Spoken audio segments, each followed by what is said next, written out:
Welcome back to Collective Practice. I'm Lauren Spalding, and if you're new here, this is a podcast for mental health entrepreneurs where we talk about business skills, clinical skills, and mental health. And today's episode is focused more on viewers who are not quite in private practice yet. You've been dabbling with the idea, you think you're ready maybe this year, but you've got a huge thing standing in the way that a lot of therapists struggle with, and that is, when do you know when you're financially ready to take that leap into private practice? And I want to talk about something that you can do in your personal life to prepare for that launch into private practice and potentially having some months where you're not making a lot of money.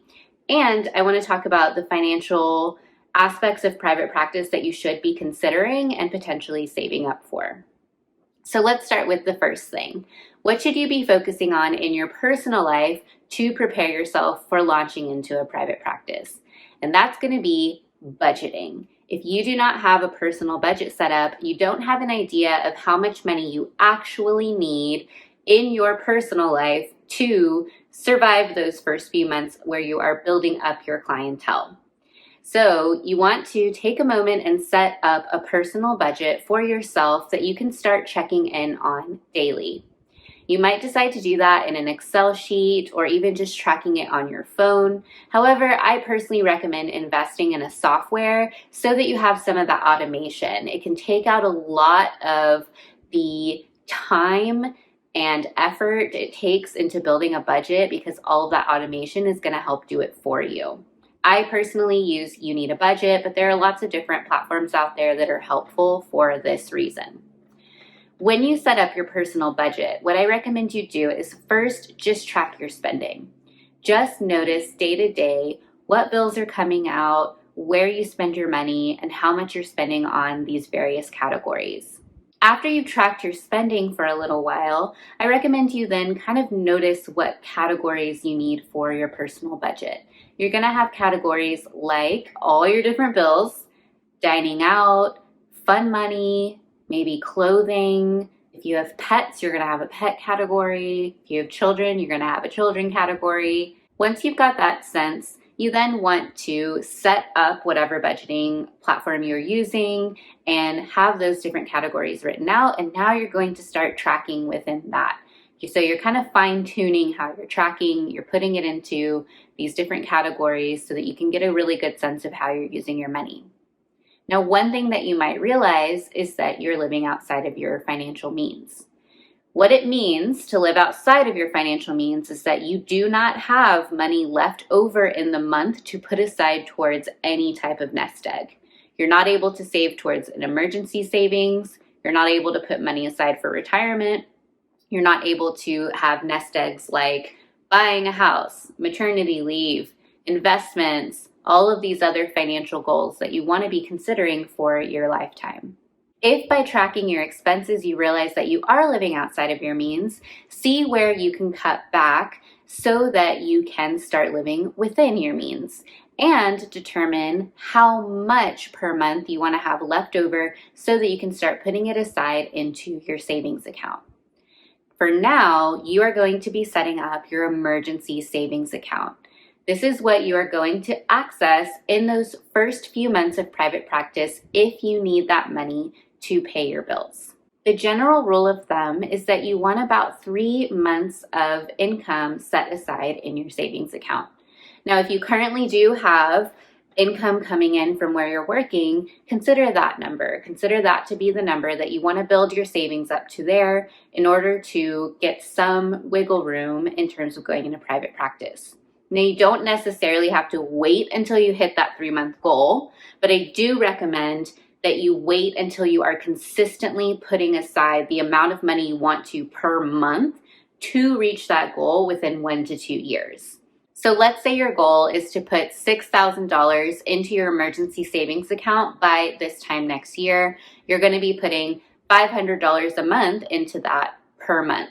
So when you can do that consistently and when you see that that emergency savings account is building, then I recommend you start considering going into your private practice, either part-time or full-time. For a lot of us, that's going to be part-time because you still need your main gig bringing money in to pay for all your bills and continually put money into that emergency savings account.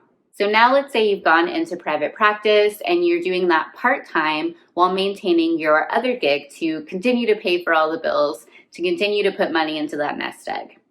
Well, one mistake that a lot of new entrepreneurs make is you start considering that revenue in your private practice as part of your income. We adjust our lifestyle around what we're bringing in.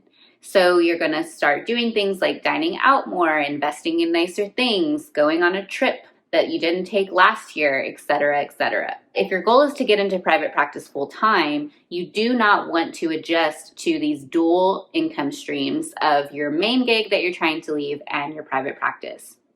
Instead, what you want to do is anything you make in private practice, put that into the nest egg. Because as your private practice is growing and the nest egg is growing, you're eventually going to hit a point where you financially feel comfortable to take the leap, take the risk, leave that day job, and invest fully in your private practice. Because now you have 3 months of income saved up if it takes 3 months to build up your caseload. But you're not going to have to use all of those 3 months because you've already got a few clients on your calendar that are covering your private practice expenses and bringing in some income for you. By doing this, you are also allowing yourself not to adjust to higher income to then have to go back to a lower income. You're keeping it steady, you're keeping it at what you're currently making. So what you need to make in your private practice just needs to essentially match that or get pretty close. It doesn't have to match it entirely because you're going to continually bring in new clients and you're likely only going to have a few months or less of a grace period where you're not matching that. So going back to that example of you're wanting to save $6,000 as a 3-month nest egg, that's bringing in about $2,000 a month. So when you're building up your private practice, you want to have the mindset of getting close to bringing in that $2,000 a month. Or you want to see where you're willing to cut back on your budget if you're wanting to leave sooner. But since you're building up your nest egg, you don't have to necessarily wait till you hit exactly $2,000 a month to leave. Let's say you're at $1,500 a month. That likely is going to feel comfortable to leave because now you have thousands of dollars in a nest egg and you can supplement that pay for a little while your clientele is still growing. But you are not going to be able to successfully do this if you don't first sit down and look at the numbers. You have to get comfortable with knowing what your money is doing and how you are spending it, both in your personal life and in your professional life. Once you go into private practice, you are your own accountant. You have to keep track of where's your revenue going? What overhead are you spending it on? How much should you pay yourself? So if you aren't currently comfortable with looking at your money, if you're noticing that you struggle with just turning away from it and pretending it's not there, starting a personal budget is going to be really, really great practice for you to get comfortable with budgeting as a business owner. So let's talk about some of the expenses that you want to consider for your private practice. The biggest one is going to be your business license. In Texas, we get a PLLC. So a PLLC is going to cost you $300. When you set up your personal budget, put that in a category and set that up so that you're putting a few bucks aside each month towards that goal of $300. If you're feeling like you can't just pay that up front comfortably. I myself, at the time of opening my private practice, was like, that's a lot of money. I can't just throw that out there. And so instead, I put aside about $75 to $100 a month until I hit that $300 goal, and then I sought out my PLLC. Your tax ID number, which is your EIN, is free. If you see any ads saying that they'll get you your EIN and they're going to charge you, do not do that. It's free and it's very easy to set up. So you don't need to pay anything for that. And you also don't need to pay anything for your NPI. So really, as far as opening your business, the only expense you need to be concerned about is that business license.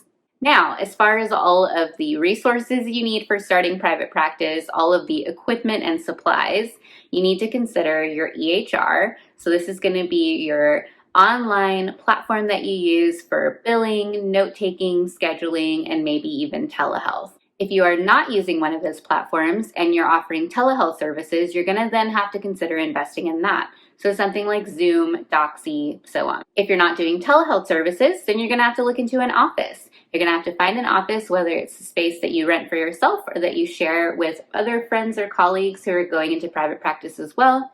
You want to determine how you're going to find that space, and you're also going to have to furnish it. So I actually recommend for new private practice owners to start with telehealth. Let that be a non-expense.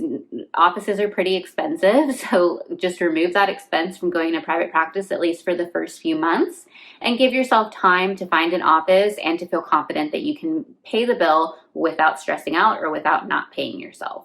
You're also going to consider any equipment or supplies that you need, so things like pen and paper. If you're an EMDR therapist, are you wanting things like a light bar or the tappers?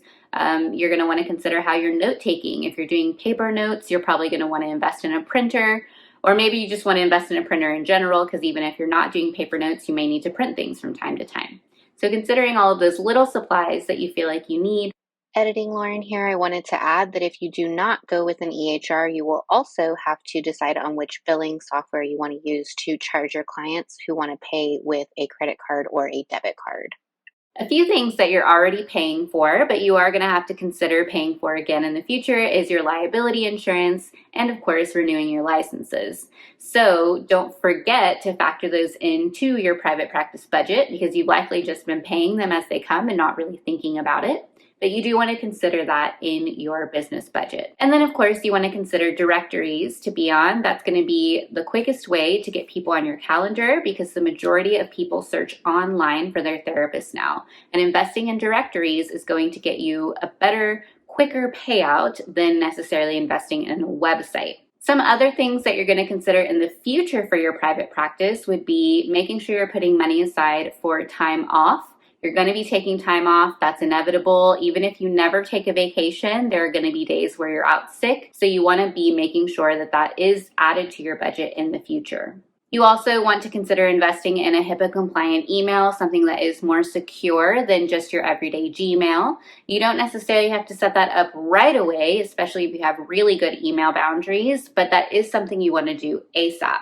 If you do set up G Suite, it is HIPAA compliant, and actually any Google Meet you do within that is HIPAA compliant as well, similar to if you paid for Zoom.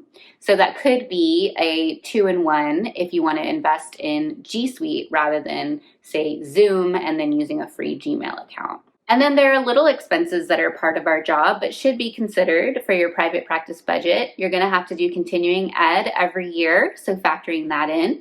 If you ever travel for your continuing ed, you want to make sure you're saving up for that.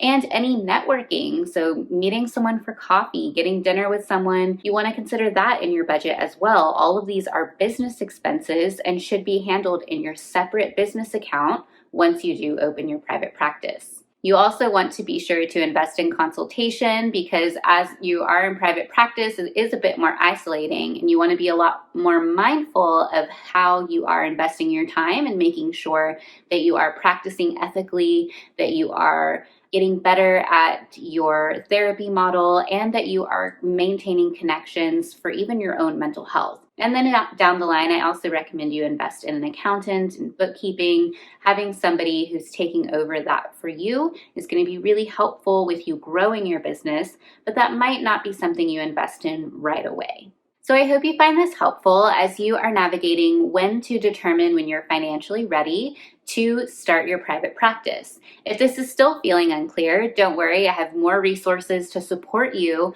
around budgeting and financial management in your private practice. So be sure to check out my website, laurenspalding.co, to see all the details of the Collective Practice membership, where there are multiple lessons on what it takes to start a private practice, some of those lessons including the finances behind private practice. Thanks so much for tuning in today. Be sure to rate, review, and subscribe. It's free, and it's the easiest way to support this podcast and help it reach even more people. And share today's episode with a friend, a colleague, or anyone who could benefit from today's information. Be sure to follow me on my other social medias, where I post even more free content for mental health entrepreneurs. And I'll look forward to seeing you in the next episode. Bye.